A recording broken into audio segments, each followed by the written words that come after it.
Hello and welcome to another episode of All Elite Arcade. I am your host, Evil Uno, with my other host friend, the Chugs. How are you doing, Chugs? That's right. I'm doing great, man. I'm excited for yet another week to talk video games with my good buddy, Evil Uno. Yeah, we just came back from a huge week of announcements, so we've got plenty to talk about. And we've also been holding off on talking about the little challenge we give to each other, where we play a game you suggested to me, I suggest to you. We'll be talking about that in seconds. There's also plenty of news pieces from this week. And if you listen to our last episode, we revealed there will be a new mailbag segment at the end of the episodes. We've got questions from you. You can send us questions at tbs.com/all elite, or sorry, tbs.com/arcade mailbag. I'll get used to that one. I'm excited for that one. Me too. I would love to see what people want to know from us, and we will find out at the very end of this episode. But before that, these episodes always start the same way. We're going to talk to you about what we are playing. Do you have a preference on who goes first? You know, I don't. Uno, I think I'll leave it up to you. I'm more than happy to go first, but if you would like to go first, I'm okay with that too. I'm going to leave it up to you, Uno. Okay, you know what? I'll go ahead. All right. When you challenged me, actually, this was a general challenge. This was brought up to us by our team to challenge each other to try to get out of our comfort zone and play games that we may not necessarily played before. A game that you like, I would play. A game that I like, you would play. And the big game that you suggested to me, and you have actually suggested this to me for numerous years now. For years, yeah. Years. Ender Lillies, which is a Metroidvania game.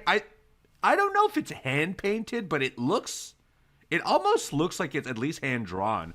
It is a Metroidvania game. I'm currently playing it on my Steam Deck. I'm about, I'd say 6 hours in, maybe 7 hours in. Yeah.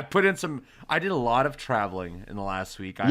Yes, you have. I flew Ottawa to Vancouver. I took a ferry to Nanaimo, took the ferry back, flew to Cleveland, drove to Youngstown, back to Cleveland, back to Ottawa. So I had a lot of time to play. All over the place. I had the time to play video games. I'll continue onwards after this. But Ender Lillies is everything you said it was going to be. It is an incredible, as of yet, it's funny because now that this game has been out for a few years, right? 3 years, I think now. Yeah, 3-4 years, I think. Yeah. So I can kind of see the influence in other games that have come since as well. But it's like more of a combat-focused Metroidvania. So the platforming is still... There is some platforming. You do unlock powers over time, including like ground pounds to get through areas, the double jump. There's a dashing mechanism to try and... The dashing at this moment, unless I keep expanding upon it and I'm unaware, but at this moment it's really more to escape attacks more than anything than actually make a distance. But there is some actual platforming elements, but what it is mostly focused on is combat. It's like a combat-focused Metroidvania, and it has a very cool system where I actually get to choose 2 different rows of attacks, and so I kind of get to make it my own. And you get a fair amount of attacks. I'm 7 hours in, and I think got 14 different spells, and so you end up fighting an opponent. Like a little mini boss battles. There are larger boss battles as well. And when you defeat those bosses, the main power they use against you, so be it a projectile, be it like a parry, be it a slashing motion, you gain that attack. And you get to then choose on a wheel, a separate wheel. So your 3 face buttons get to be an attack each, so that's 3 different face button attacks. But then you get to, with RB, switch to a second set of attacks. I don't know, maybe at some point they'll add upon that too. So you actually have access to 6 different spells, while you can also change that around with the multiple spells you get from playing the video game. So it's been very neat. I've actually kind of enjoyed jumping in and switching it around depending on the rooms, depending on the bosses, because I've actually found it more useful to tailor those 6 attacks to the area, because I right now I'm in an area that's so filled with enemies that I almost have to do projectile based stuff to try and get through them, or like some attacks work much better in the underwater settings, some work better for aerial. Like right now I have to platform in little spots, and so I can't be slashing at these enemies because they're all over the place. It's really good. It's really good. And on a purely gaming stance, like it feels incredible. It does. The combat's incredible. Hit detection on it's very neat. But on a visual and audio wise, the music is incredible. Like, right?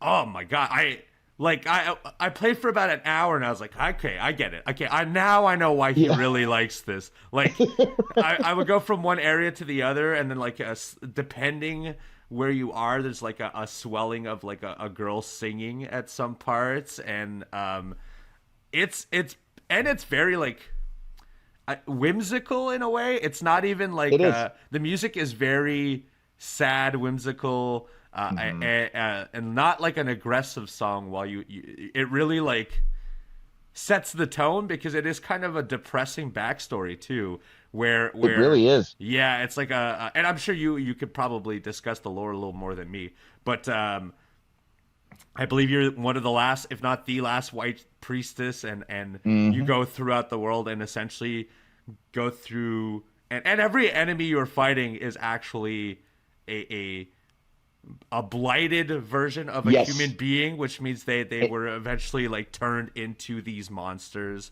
And so you're just, as you're going from level to level, you're discovering more and more about the story and about essentially how the world went and became like this monster ridden thing. And it's been very neat. Most of the story is through notes, but there are also you have like the reason you're capable of doing these spells is you have like a guardian of sorts, who was, I guess, your guardian when you were a priestess, but now is like attached to you. I don't really understand that part quite yet. And also, I'm sure you can't tell me just yet. I can't. Exactly. But you have the right idea, Uno. You're thinking the right things. And so your white priestess doesn't really talk, but he'll talk to her when you either find a location or you see a boss, or you as you progress, he'll give you like a lot of tidbits about the area. So it's been very neat to play it. I will say I will finish this game. I'm at the point now where I'm addicted and I do want to see it through. But it is challenging. Like where as it's ramped up, every hour I keep ending into areas where I'm like, okay, how the hell am I going to get through this? Because it seems impossible. And that's when you play with the wheel of weapons and stuff to really take the full advantage. And you can enhance those kind of like a Souls-like. As you kill enemies, you're able to find resources in the world to reinvest in those spells. So you can really... if you really only like 3 spells, you could really make those the strongest and use solely those. But I would advise, if you play this game, you're going to want to spread it out a little more because you'll definitely be needing some of that stuff. So yeah, Ender Lillies, a huge success on this challenge because I will be finishing it. I am enjoying it tremendously. Uno, I'm so glad that you're enjoying it so much, because just very quickly on Ender Lillies, again, the 2 things that really stood out to me was, one, the OST. Like when I first turned on the main menu, I was just blown away by the music, absolutely blown away. And then seeing all the different spirits that you can obtain, I just think the combat was so different and unique. Like I love the way that Lily kind of cowers back when you're attacking with one of these spirits. And like you said, so many different ones. So definitely experimenting with a bunch of different ones. But I'm so glad you're enjoying it so much.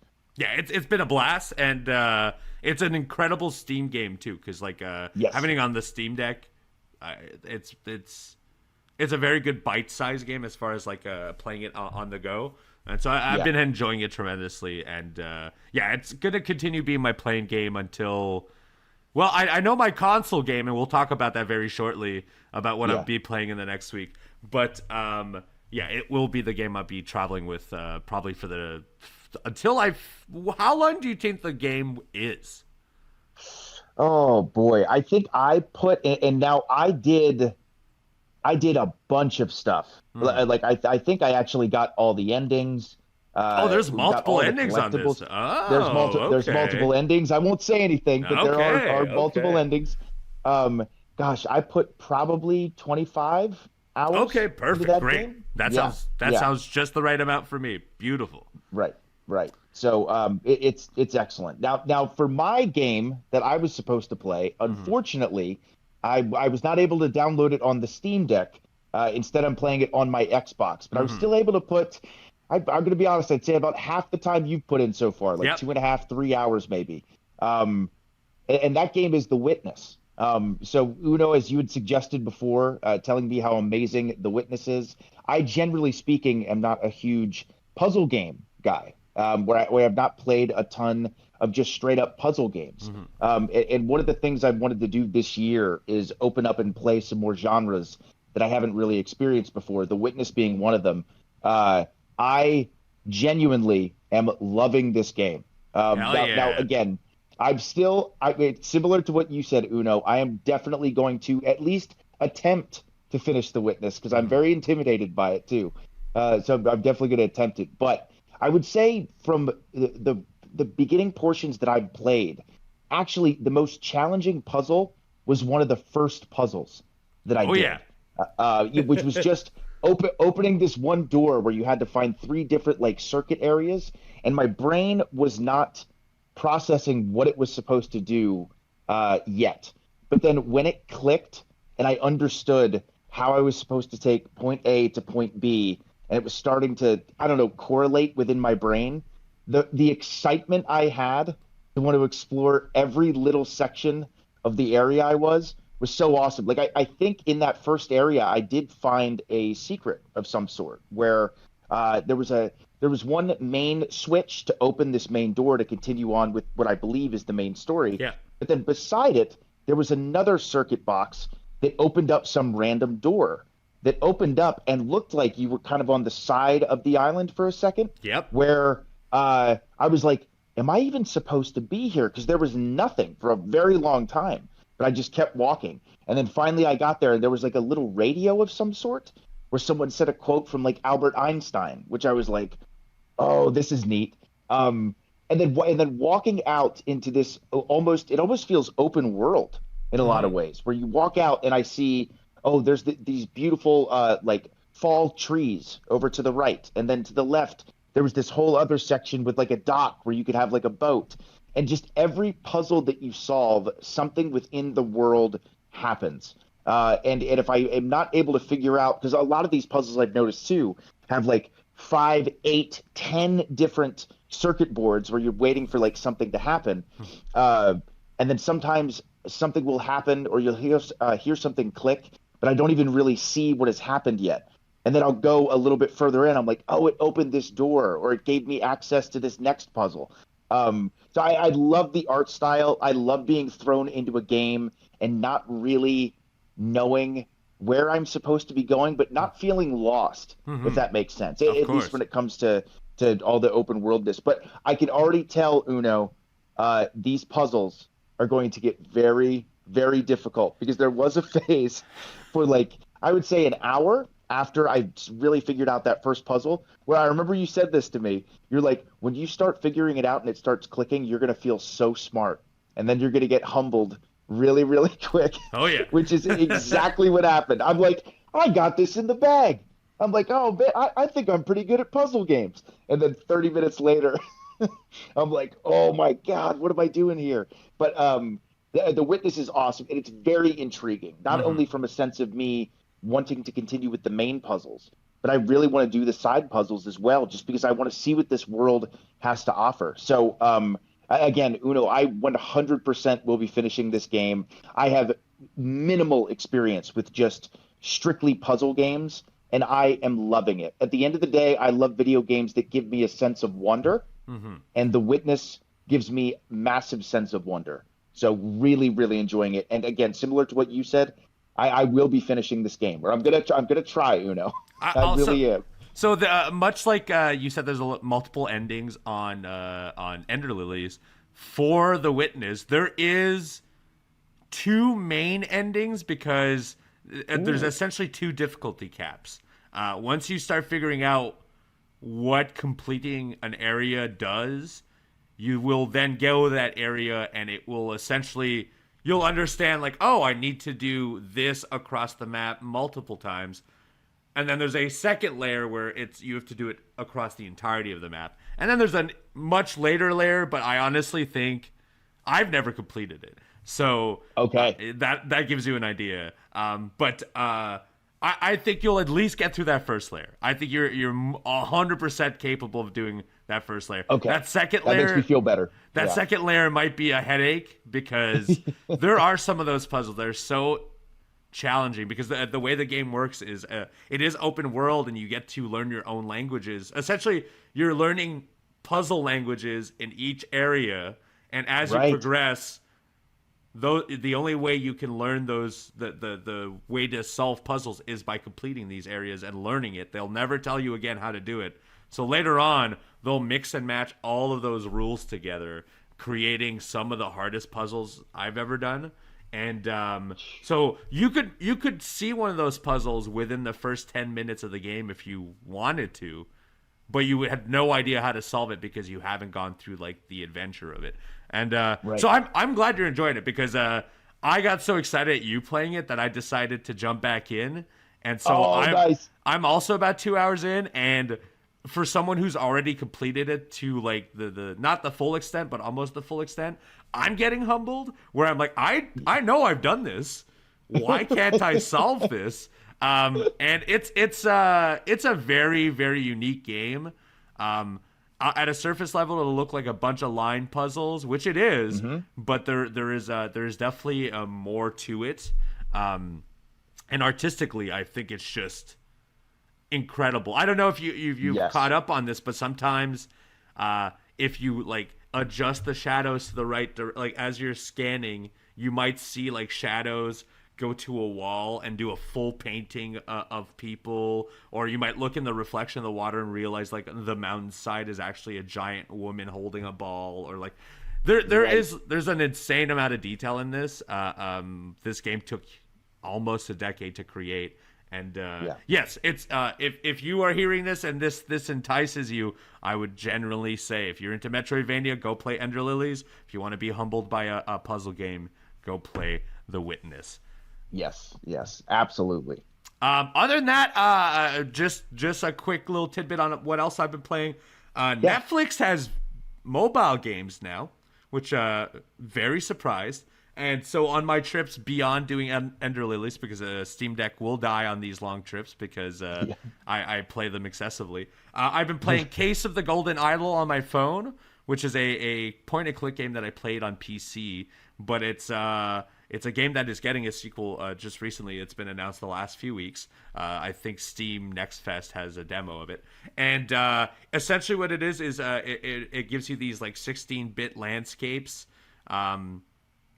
or pixel landscapes, and you go around, you read people's text bubbles, you look at like the sceneries. It'll give you like every time you click on a thing, it'll put that thing into an inventory, and then you have to then take those pieces of the inventory. So let's say somebody says battle, somebody says a person's name. You have to then go and, kind of similar to Obra Dinn, if you ever played that game, identify each character and then identify what actually like who died in what order, who killed whom for what reason, and kind of like shape the story by placing the words into like a paragraph. It's That's very cool. neat. It's very neat. It's actually a surprisingly good mobile game too, which I never would have thought of. Yeah, so I've been getting a lot of time into that. Anything else you've been playing, Chugs? Yeah, interestingly enough, Uno, same thing. I am still playing my Steam Deck. I don't Mm. leave anywhere without it anytime I'm traveling. And speaking of Metroidvanias, once again, I've mentioned this game before, but I am on the final boss of The Last Faith. Oh, Um, okay. and I believe that I have done everything optional that you can do. I mean, unless there is some hidden wall that I missed or some NPC that I meant to talk to, but I missed their quest line. I really do think I've collected and done practically everything. And The Last Faith is certainly in my top 5 Metroidvanias as well. I'm really enjoying it as we prepare for the eventual debut of Silk Song. I am so in a Metroidvania mood. I But still yeah, still can't believe we didn't get an announcement. Still crazy to me. I know. Well, we still have a Nintendo Direct. That so is I guess true. Fingers crossed, but we'll see. But yeah, so I'm approaching the finale of The Last Faith. The last boss. Some of the bosses in The Last Faith are incredibly difficult. Incredibly difficult. So that's been super fun, kind of memorizing the patterns of these bosses. So I'm excited to hopefully finish that. But by the time we drop next week's episode, hopefully I'll be able to say that I beat The Last Faith. But in addition to that, funny enough, I've also been playing a mobile game. Oh. I recently subscribed to Apple Arcade, which was really exciting, seeing all the different games that you could check out. And there's this game. I know a lot of people are probably familiar with the original Jetpack Joyride. Yes. But there is a Jetpack Joyride 2 that has a full-blown campaign and all these different challenges. It's so addicting and so fun to play. Like if I have like an hour, I'm going to jump on my Steam Deck and play some Last Faith or whatever I decide to play. But if I have 15 or 20 minutes here, I'll jump on my phone and play some Jetpack Joyride 2. It's really fun. Really, really fun. I remember that being like an Xbox game at the time, right? Like 360 Yes. days. I've never played it, Yeah. but I have been enticed with the idea of getting Apple Arcade just because it has over like 100 mobile games you can jump into, and there's some full-blown games. There's like, Yep. I know San Andreas is playable on a phone, and I believe like that's one of the games that's available too. So it's crazy. Just Final Fantasy VII. Yeah, It's unbelievable. What we could do with just our phones nowadays is crazy. So like, Yeah. if you're a gamer, you can really do it anywhere, at any time. But hey, we're gonna actually be talking about the news of the week right after this.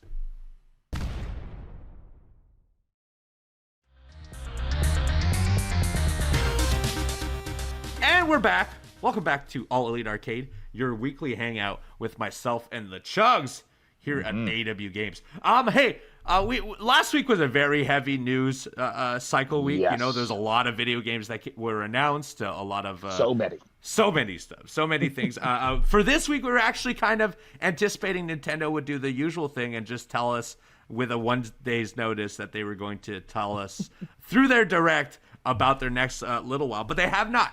They have not quite yet, but it is still rumored to happen at some point this month. They typically just drop one mid to end of June, and so hopefully in the next few weeks we'll be talking about new Nintendo games for sure. And Uno, it seems like it was like PlayStation got a week ahead of Summer Game Fest. Yes. And Summer Game Fest and Xbox kind of correlated, and it seems like Nintendo is maybe going to do the same thing. A week after Summer Game Fest and Xbox. I genuinely wouldn't be surprised because if you do it all at the same time, the news cycles, if they did it the same week as Xbox, they'd be competing with the Xbox news cycle. Well, that news cycle will dissipate and diminish in about a week's time. So I think if the Nintendo drops a 30-minute direct with like, rumors, but like if they drop a new Donkey Kong, then Donkey Kong will be the flavor of what the news cycle is for a whole week. So yes, I am hoping, I am praying, 1, for Donkey Kong, 2. Oh, me too. But for a Nintendo Direct in general, because I would love to see what the near future is for Nintendo. They've got so many large titles, Metroid Prime. They've got IPs like Mario. I'd love to know what's going on next. Will we get DLC for Zelda? That's a big one as well. What's the future of Mario Kart? Because they've just finally finished the previous Mario Kart. So there's a lot of like first party Mario stuff that is a huge question mark. And then on top of that, they've got a pretty good system of indies and third parties that help bolster the roster of the Switch.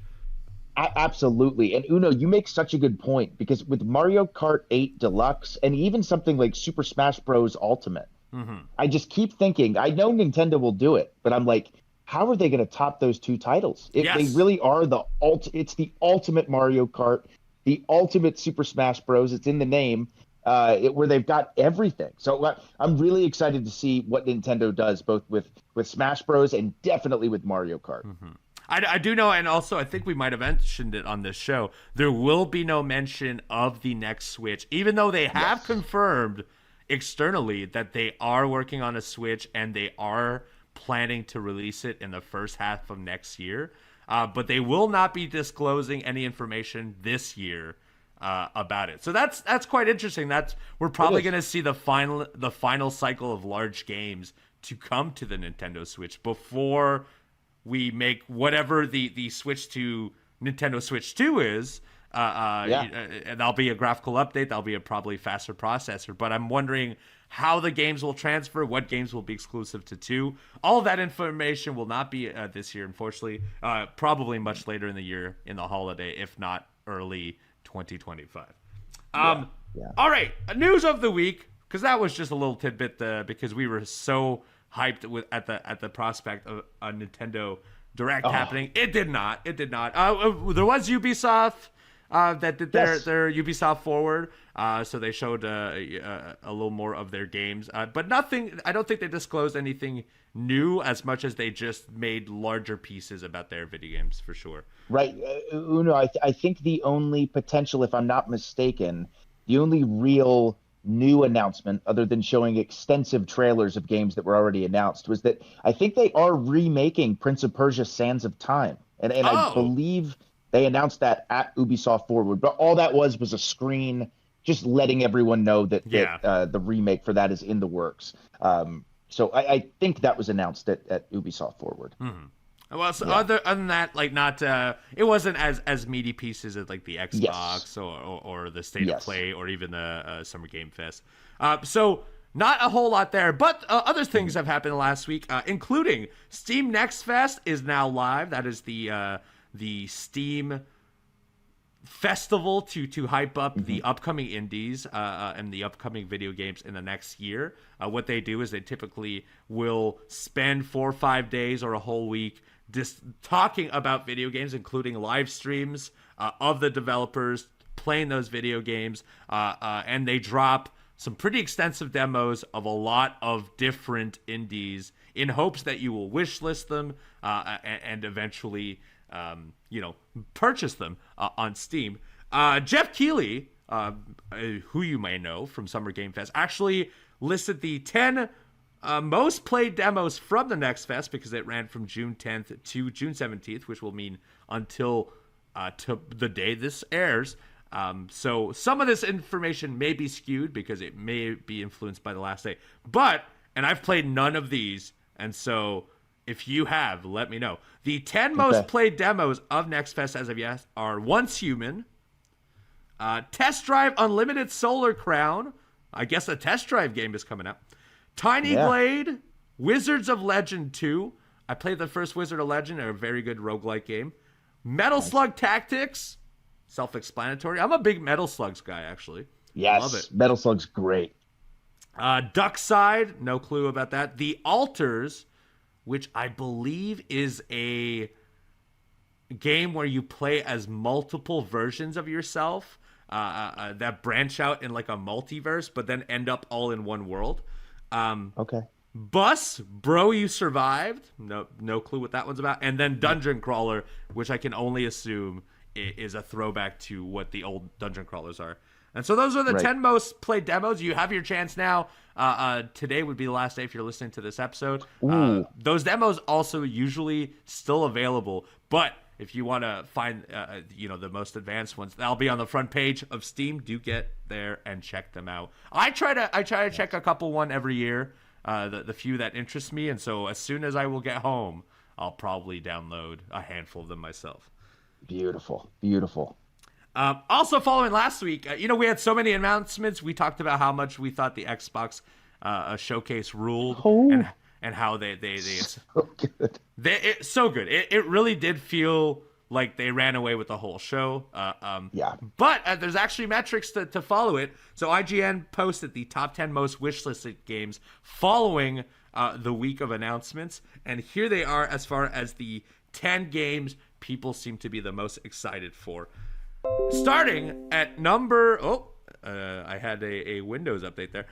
Starting at number 10, Dragon Gate, the Veil Guard is at number 10 as most wish list. Call of Duty Black Ops 6 at number 9. Wow. Number 8, Fable, understandable. Yep. Number 7, and surprising, some of the ones that will top long form Xbox series like Fable. South of Midnight, which is that new IP. Oh, yeah, looks awesome. We talked about that last week about how exciting that game's look. It seems like everyone else agrees. It would seem so. Number 6, Claire Obscure Expedition 33. That is that very odd IP that I actually think is going to be an incredible game. Me too. Number 5, Assassin's Creed Shadows from Ubisoft. We saw a lot of new Ubisoft content for it. People seem to be very excited for it. Looks very cool. Yeah.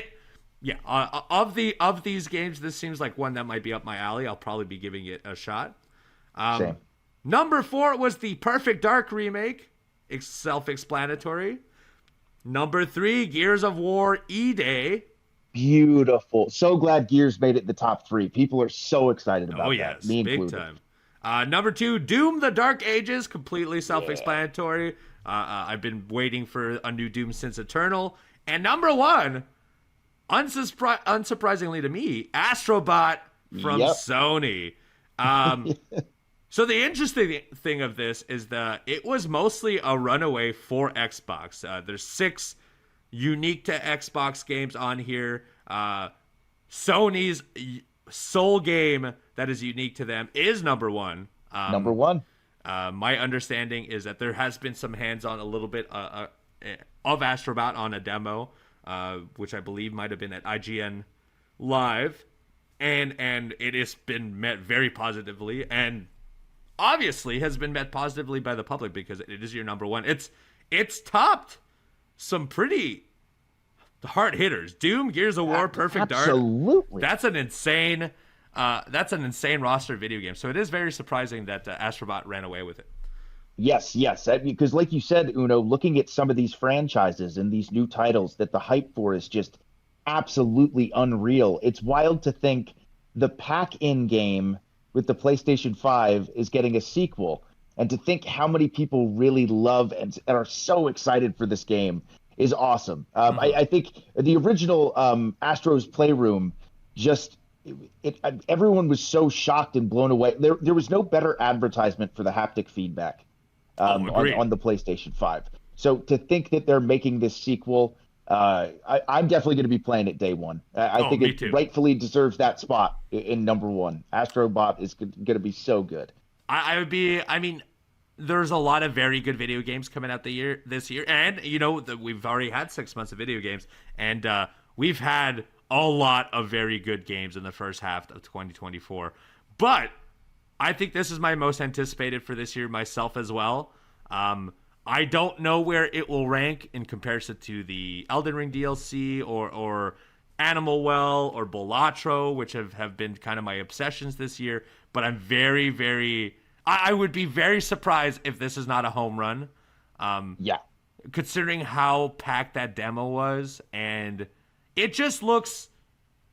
there's a lot of video games that just feel like work. And this one feels like it's going to be 100% fun.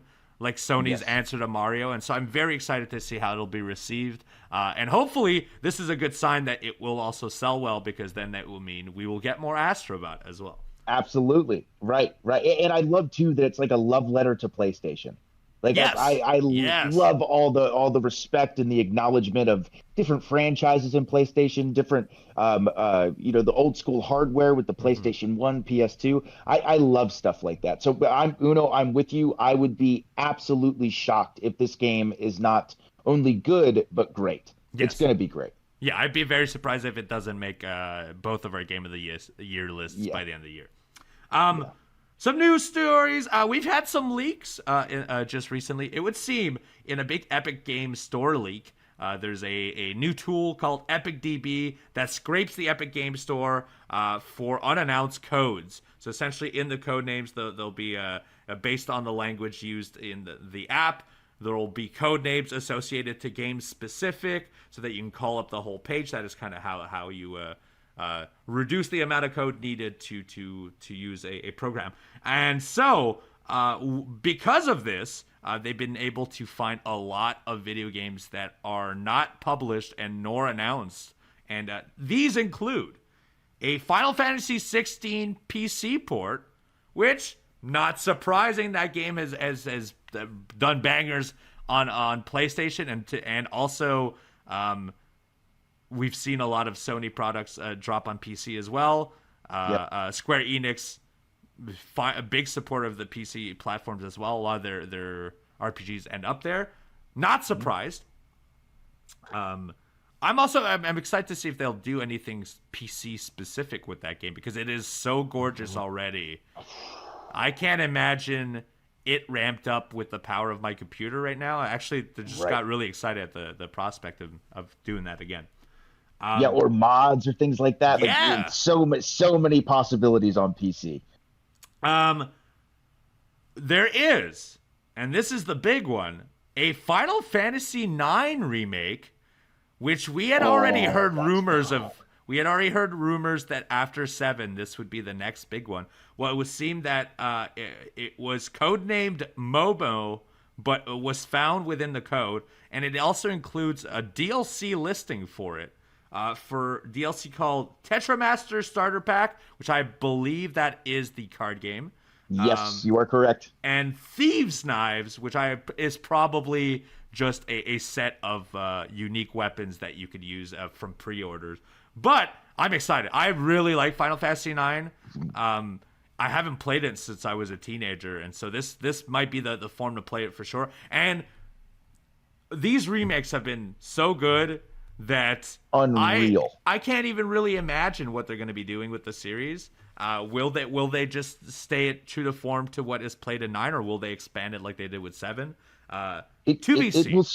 It'll be super interesting. But Uno, up until Final Fantasy 16, Final Fantasy 9 was my second favorite Final Fantasy for years. Really? It went 7 and 9. But now when 16 came out, 16 has taken that number 2 spot. So 16 on PC, for more people to get the chance to play it, is very exciting. But oh my God, I'm with you. I think the most exciting part of these potential leaks is this Final Fantasy IX remake, because Final Fantasy IX is a special Final Fantasy game. I love it. I will definitely be playing it. And I am curious to see if they go as extensive as they've done with 7, or maybe a more casual, true to form remake. It'll be interesting to see, but that game deserves a lot of love, and to think a whole new generation is going to get to play it has me really excited. Yeah, me too. I'll definitely be playing it the day one as well. That's one of those. I don't even feel like it's a nostalgia thing as much as, like, I knew how much I loved it as a teenager. It would be incredible to see where it has expanded upon in the future. That's actually not the only stuff that was leaked. Last of Us Part 2, a PC port, was leaked, which is also not surprising. Sony has been trying to drop more of their video games, and Last of Us 2 has never made it to the PC platform, which is very surprising, actually. It is. A Red Dead Redemption 1 PC port, which also very surprised. I didn't realize it had never come to PC. I didn't either. I'm not sure if this will be a remaster, if it will be upscaled, or it will just be the original. But that is exciting. I really like the first game. Obviously, 2 is the titular game for you to play. But I remember playing the first one and being so blown away. And so if they even do some quality of life fixes to that, or even just change the engine to the second one or something, I could see myself replay that from the very start. Oh, absolutely. An incredible story. Incredible story. An insane. And honestly, just one of the... when Red Dead 3 comes out, we'll still be talking about it being one of the best series ever, probably. And absolutely. The final leak from this Epic Game Store leak is there is going to be a new Turok game from Saber Ooh. Interactive. Yes, Turok being the N64 game where you fight dinosaurs. It's a first-person shooter dinosaur game. I loved Turok 2. Me too. I played so much of it on the N64, and so I'm very curious to see what a new Turok game in 2024 or 2025 looks like. Uno, you're so it's such an exciting time for our generation, because all these remakes of classic games and franchises that we played when we were younger, it's being realized. And like you said, not only are they remaking them, they're crushing it. Oh yeah. Like these remakes are literally replacing lots of times the games that they originally that they originally were. Like Resident Evil 2 remake, I like even more than original RE2, and I love that game. And like FF7 remake and Rebirth, I'm starting to like that even more than the original Final Fantasy 7. They're doing such an incredible job. So Turok getting remade, that has me excited. I can only imagine graphically how it's going to look. It's going to look wild. Yeah, I've tried to go back and play some of those games, and especially like our generation of games, the polygon style does not do super well in first person. It kind of it's not, especially when you make it to a 1080p screen. Anything larger than a CRT, you start realizing like, oh, this does not look nearly as well as I thought it did. So seeing a brand new one and seeing what they could fully realize with today's engines and with today's like graphical cards, very excited to see what Turok is going to look like. There was another rumored game, all within this Final Fantasy spectrum. Final Fantasy Tactics has been rumored to be remastered since 2021, when there was an NVIDIA leak that people data mined, including yet to be announced games in 2021. At the time, there was a Final Fantasy IX remaster, which further confirmation of the Final Fantasy VII remake, which was true, and a now released Chrono Cross remaster, so that was also true. Yep. The final one that was disclosed in that was the Final Fantasy Tactics remaster. And it would seem that from Bloomberg's Jason Schreier, which a very known and very trusted video game journalist, he has gone and just straightforward put a message saying the Final Fantasy Tactics remaster is real and is happening. Beautiful. It would seem that Final Fantasy 14 and 16 boss Naoki Yoshida revealed that his team is working on 2 unannounced games, and so one of those unannounced games is rumored to be this remaster. Did you play Tactics, the PS1 classic? So believe it or not, I have very, very little experience with Final Fantasy Tactics. I've seen people play through the game quite a bit, and I know a lot of people, quite a few people, that they say Final Fantasy Tactics is their favorite Final Fantasy. Oh. I remember when I was a kid, when I loved Final Fantasy VII, it was the same thing where I'm like, oh, there's another Final Fantasy. There's Final Fantasy Tactics. Let's rent this. But at my age, it was like I couldn't quite understand or process what to do, how to play it, and things like that. So again, speaking of like a genre I really want to jump into, because I adore the Final Fantasy franchise in every way. So if they do indeed remake Final Fantasy Tactics, this is going to be my time where I finally play through this game, because so many people I've talked to say not only is the game incredibly fun, but I guess the story is just out of this world excellent. Yes. So okay. It takes some pretty wild twists and turns. When it originally came out on PS1, I played. I've never completed it because in the PS1 days, if you made a save in certain parts, it could be your last save ever. So I made a save right before a boss, and I was just unprepared to fight that boss. And I remember it took me years of tackling it to then just decide that, okay, I put 20 hours into this game, but this is it. This is as far as I can go. So I'd actually would love to go back to it, especially now that I'm an adult and I have a broader appreciation to tactics game and strategy style games. I played Banner Saga 1 and 2. I played a lot of other tactic games in the there was the Mario Rabbids one. There was Yes. I'm blanking on a few of the other names, but so this is like a style of game that I've actually had more experience with over time. So I'm actually I don't know what they'll do graphically for it because it was 2D rendered, and I don't know if they'll go the whole way and make it 3D rendered and kind of make it an XCOM style tactics game. Oh, right. But I'm very excited to see what they do with that.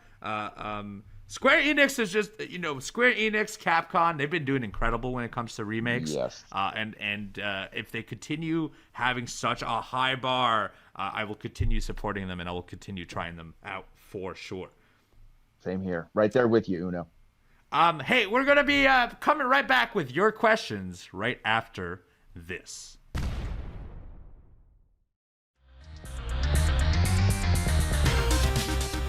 And we're back. Welcome back to All Elite Arcade. It's time for our community mailbag segment. Yes. Yeah. We teased it last week. We gave you the email, the website, tbs.com/arcade mailbag, where you can send your questions to myself and the Chugs. We will start answering them at the end of these episodes. Today we have 4 questions picked by our team. Thank you very much to our team at AW Games. And so, I know you have not seen these questions, Chugs, and so I will read them to you, and then we can go ahead and answer them. This first one is by Rygar. Hey guys, love All Elite Arcade. I listen to you guys every Monday morning on my way to work. I own a small video game shop here in New York, so I want to ask, which games specifically have you been looking for to add to your collection, as in, if you see it at a game shop, it is a must buy? What's the most valuable game in your collection currently? Ooh, God, the most valuable game currently in my collection. Thinking of all so I did recently, thanks to a game store in Orlando called Gamers Inc. Shout out to this store. There's so much cool stuff there. But recently they held on to it for me, but a Black Label launch edition copy of Halo Combat Evolved. Complete. And for me, I'm a huge Halo guy. So to have that launch edition released in 2001, Halo Combat Evolved, is pretty special for me. But as far as a game that I'd really love to add to my collection, so recently I've been so focused on adding different consoles, but I'm slowly getting better about collecting games more and more. So again, like for example, that awesome copy of Halo Combat Evolved. But one that I would really love to add would be probably Ocarina of Time with the gold cartridge. Yes. Like a complete in box. That would be an immediate grab for me. An immediate, okay, I got to make sure I add this to my collection ASAP. So that, I used to think that was so cool when I was a kid, and I think it's even cooler as an adult. So that would be something I would not be able to leave a video game store without. So I definitely have a huge collection of video games, but I don't collect them as far as value. So I have a lot of loose cartridges, which has some resale value. Obviously, if you have a Final Fantasy VII in PC box, with all the manuals and all that, it's definitely something you can send out there. But I also have the discs from the PlayStation 1 just loosely in like CD cases that are unrelated to Final Fantasy. I have Dreamcast stuff. I have probably games from every console, including Sega CD, TurboGrafx, and so on. But I don't have a prize item. I don't have in-box anything, to be honest. I think my biggest one would be a Super Scope for the Super NES. I believe I still have that in-box, never been opened. Very enticing to open because I don't have one out of box either. But there is one thing that ever since I was a kid, I've always wanted to own, because I don't even own a loose copy of it because they go on for so expensive. I've always wanted an Earthbound in-box Super NES cartridge. I don't know why. It is one of my favorite RPGs from when I was a kid. I will play it every few years because just something about it feels... There's never really been a game like it since that have taken the RPG mechanics but just kind of normalized it in like an everyday world. And there have been some independent titles that have covered it. And Mother 3 came out. Please make that official port, release Please. it, and also make Mother 4. I've always wanted an Earthbound cartridge, and sometimes I'll go to these stores. And I'm kind of a stickler when it comes to this stuff. I don't buy a whole lot of stuff at a game shop because I know me. I if I start one, it'll be like my action figure collection. I will just never stop. But I am always enticed when I see an Earthbound in box, and they go for so expensive. It's an insane value. But someday I think I'm going to make the plunge and get it. Uno, I agree. That is definitely something I'd like to add to my collection as well. But I do want to tell you, I do have a complete in-box Super Famicom Mother 2 cartridge and booklet and stuff like that. Yes. And once again, from that store, Gamers Inc. They actually, there's a gentleman I think who comes in and will get Super Nintendo games, but he trades in these mint condition Super Famicom games with different covers and booklets. So I have quite a few of those that I've added in my collection. So not an Earthbound, but I do have a complete in-box Mother 2 copy. You practically have it. You practically have it. That's very cool. Almost. That's very cool. Shout out to you, Rygar. Thank you for that great question. Next question comes from Andy over at tbs.com/arcade mailbag. Andy, in all caps, says, big shout out to the Chugs Army. Shout out. Yes. Here's my question. Who are your favorite gaming content creators or channel that you watch?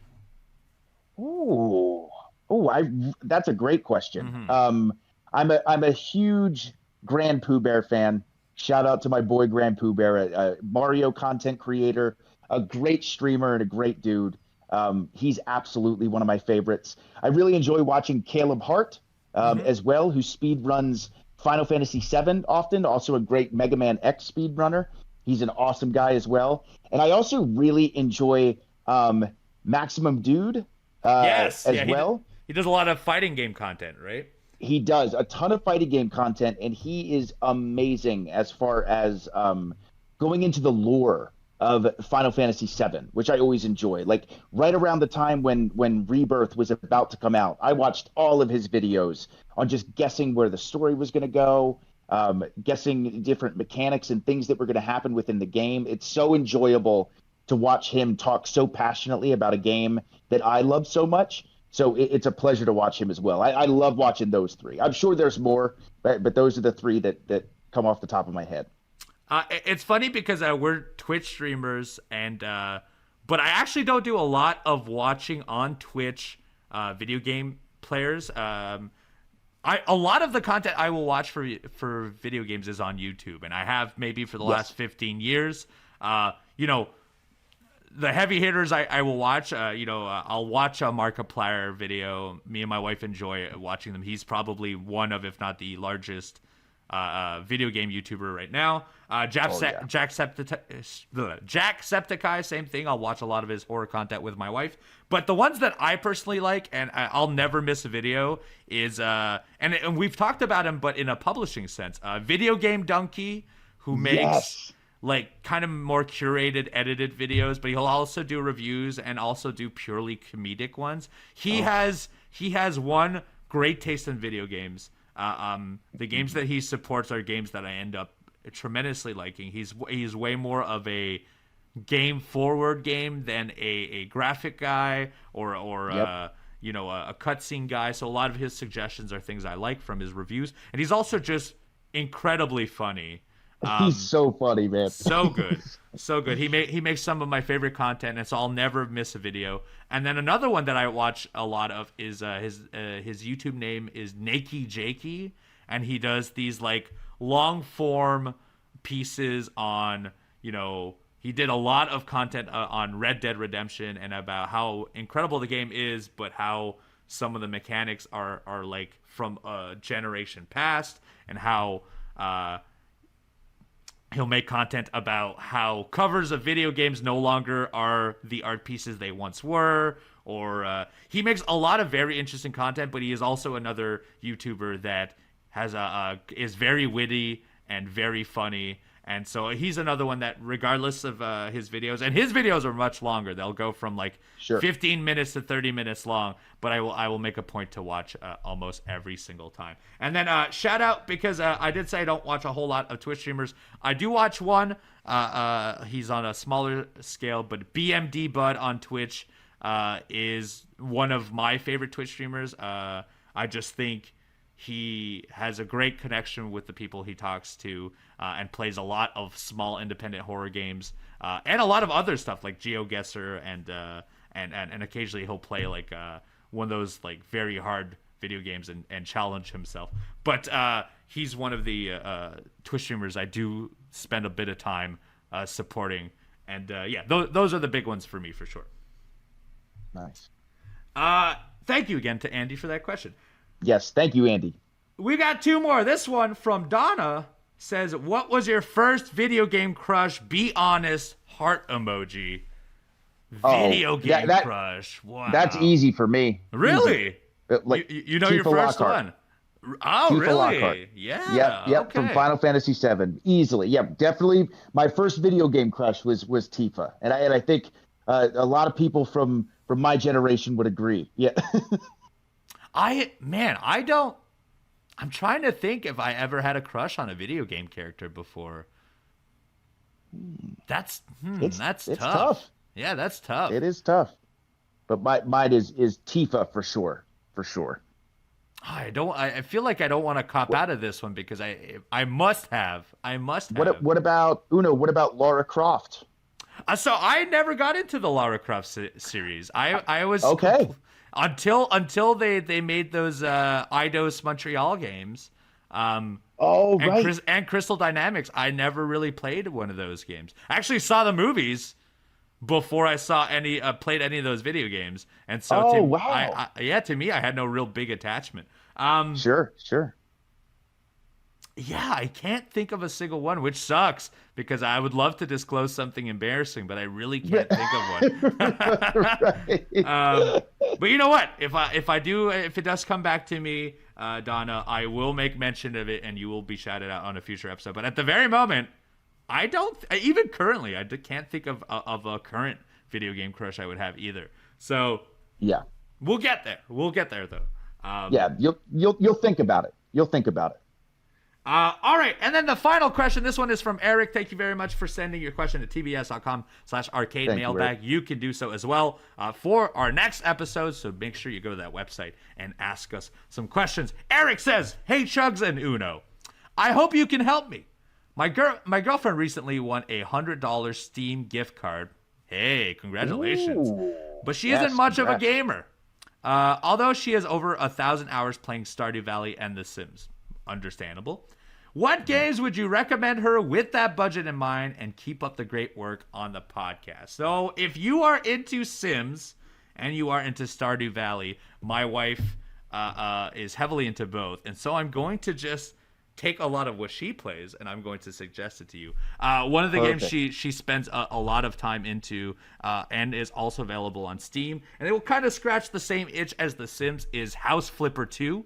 It is a first-person video game where you purchase homes.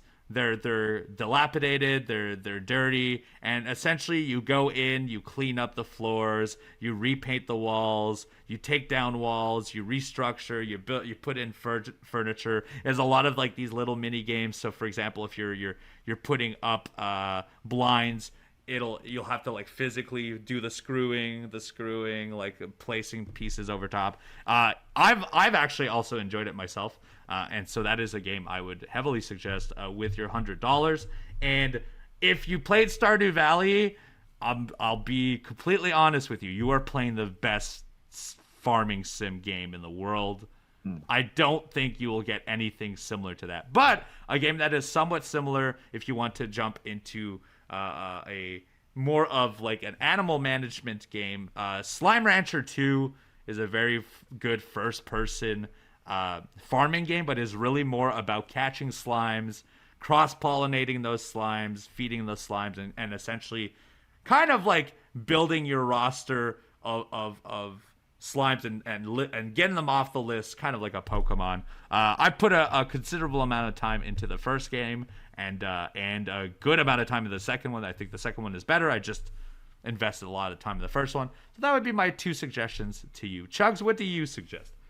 You know what, Uno, I'm going to agree with both of those titles, especially I like the idea of sticking within that genre in some capacity. But there's another one that I think maybe you would really enjoy. And I actually personally have not played this game, but I've watched my brother play it and seen lots of footage. I think Dave the Diver would be maybe a cool game to jump into, where again, you're fishing and collecting fish, and then you go back to a sushi restaurant and cook.